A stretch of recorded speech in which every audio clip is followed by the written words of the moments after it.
Crikey, Pinot Noir from Queensland, and it's delicious. Time to tear up the Australian Pinot playbook.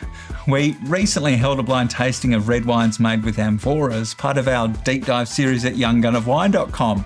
Our panel of winemakers and sommeliers picked their favourites, tasted completely blind. And this wine, the 2024 Symphony Hill Wines Pinot Noir, was selected as one of the top wines. And looking at this wine, you're immediately struck by how translucent it is. There's aromas of rose and preserved maraschino cherries leap out, followed with dried cranberries on the palate and the tang of a raspberry vinaigrette coupled with tea leaves and a thread of brick dust.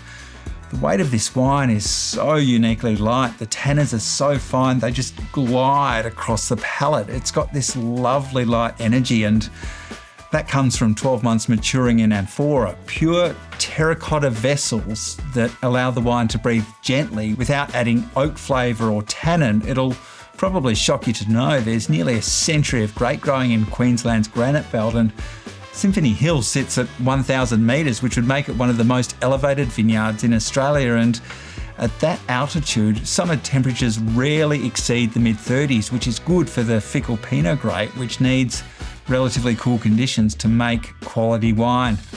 For most wine drinkers, red wine automatically means oak barrels, but before the world put its reds into oak, there was an ancient tradition of using large earthenware vessels to make your wine. And when you think of reds made in amphoras, you typically think of Mediterranean grape varieties like Sangiovese or Nero d'Avola, not Pinot Noir. Viticulturist Ewen Macpherson planted Symphony Hill's Pinot vines in 2000, and teaming up with winemaker Abraham de Klerk, they've been making their wines in amphoras for a few years now. If you're looking for delicacy and finesse in your red wines, this is for you. It's so easy going, it could drink itself, but it's got me in the mood for some light charcuterie. For our full deep dive into Amphora Reds, head to younggunofwine.com. Cheers.